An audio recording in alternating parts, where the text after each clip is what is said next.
ஆக்சுவலாக பேய்ங்கிறது என்னன்னு புரிஞ்சால் அது ஒரு அற்புதமான கான்செப்ட்டு. அப்படி ஒன்று இருந்திருந்தால் எவ்வளவோ சாதிச்சிருக்கலாம்னு. பேய்னா என்ன? ஏற்கனவே இங்கே இருந்த ஒருத்தர் இறந்து போய் அவரே ஆவியாக திரும்ப வந்தால் அதுதான் பேய். புதுசாக பேய் பிறக்கிறது இல்லை. ஏற்கனவே இருந்த ஒருத்தர் திரும்ப வர முடியுது, இது ஒன்று. ரெண்டாவது, அந்த பேய் யார் உடம்பிலும் நுழைய முடிஞ்சால் அது ஒரு கான்செப்ட்டு. இந்த ரெண்டு விஷயத்துலையுமே ஏகப்பட்ட லாபம் இருக்குது. ஒருத்தரை ஆசைப்படுறீங்க, அவரும் உங்களை விரும்புகிறார். விதிவசத்தால் வேற ஆளை கல்யாணம் பண்ணிக்கிட்டார். காதல் தோல்வி ஆயிட்டு. இப்போ என்ன பண்ணணும்? இட்ஸ் ஓகேன்னு போய் தற்கொலை பண்ணிக்கணும். ஏன்னா பேயா வரப்போகிறாம. இப்போ பேயா வந்து அந்த புருஷனோட உடலில் புகுந்து நினச்ச மாதிரி குடும்பம் நடத்தலாம். அருமையான திட்டம். யோசிச்சு பாருங்கள். உயிரோடு இருக்கிறது தான் வேஸ்ட்டு, பேயா வாழ்கிறது தான் பெஸ்ட்டு. அடுத்து பாருங்கள், இப்போ நம்ம சாக வேண்டாம். ஏற்கனவே செத்து பேயா திரியிறாங்க இல்லையா நம்ம சொந்தக்காரங்க, கூப்பிட்டு நம்ம எதிரி உடம்புல புகுந்து ஏதாச்சும் ஒரு கொலை கேஸில் வாக்குமூலம் சொல்ல வைக்கலாம். பைபிளே கோத்து விடுவோம். இந்த ஈரம் பட கிளைமேக்ஸ் போல். எவ்வளோ ஜாலி. ஆனால் அவன் சைடும் பேய் வச்சுருப்பானா? நம்ம உடம்புல புகுந்து நம்ம சொத்தை எழுதி வாங்கிடுவானோ? அடுத்து பாருங்கள், யாரும் இறந்து போனால் அளவே தேவையில்லை. ஏன்னா பேயா வந்து கூடவே இருக்க போகிறாங்களே, அப்புறம் ஏன் அழுதுகிட்டு? நம்ம பாட்டன் முப்பாட்டன் எல்லாருமே எப்போவும் பேயா நம்ம கூடவே இருப்பாங்க. ஒரு சின்ன தப்பு கூட நடக்காது.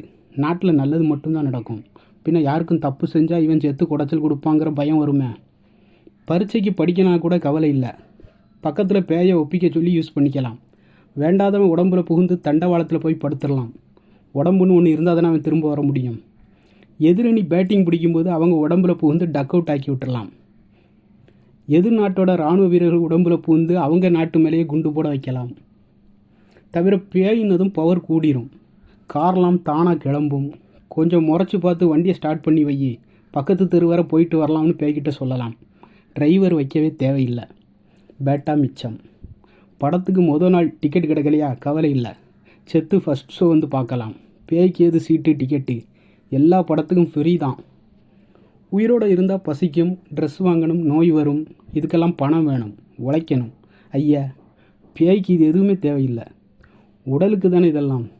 அடுத்து ஒரு மர்ம மரணம்னா விசாரணை ஆணையம், சிபிஐ இன்வெஸ்டிகேஷன், தடவியல் சோதனைன்னு எதுவுமே தேவையில்லை.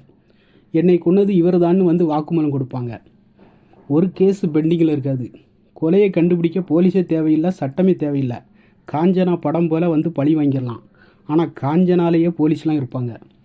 அப்புறம் முக்கியமானது, பேயின்னு ஒன்று இருந்தால் இந்த உலகத்தில் ஒரே ஒரு கடவுள் கொள்கை தான் இருக்கும்.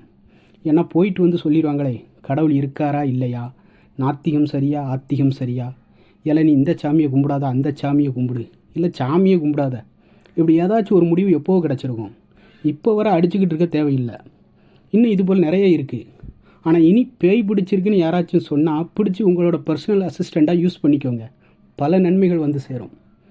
ஒருத்தர் பேயாக வர வாய்ப்பு இருந்தால் இதுவரை உலகம் தோன்றிய காலத்திலேருந்து இறந்து போன அனைவருமே பேயாக வர வேண்டும், வந்திருக்க வேண்டும். ஆனால் இது எதுவுமே நடக்கலை. காதலி கிடைக்காம செத்தவன் செத்தவனாக தான் இருக்கான். யாருக்கு எதிராக யாரும் வாக்குமூலம் கொடுக்க முடியலை.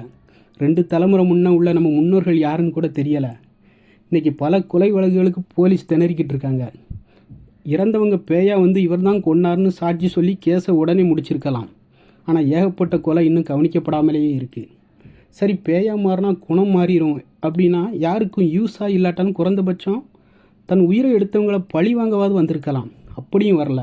கொலையாளி தடயமே இல்லாமல் திரியிறாங்க. மேலும் கொலையே நடக்காது. கொல்லப்பட்டவன் வந்து கொலை பண்ணிடுவாங்கிற பயமே நடக்கிற கொலையை தடுத்துரும். இன்னும் தன்னோட உயிரை வாங்கியது எந்த சாமின்னு கூட வந்து சொல்ல முடியாமல் கடவுள் கொள்கை நிறைய இருக்குது. இப்போ சொல்லுங்கள், எவ்வளவு நன்மைகள் இதில் இருக்குது. பேயின்னு ஒன்று இருந்தால் நல்லா இருந்திருக்கும் தானே? கமெண்ட்டில் சொல்லுங்கள். நன்றி.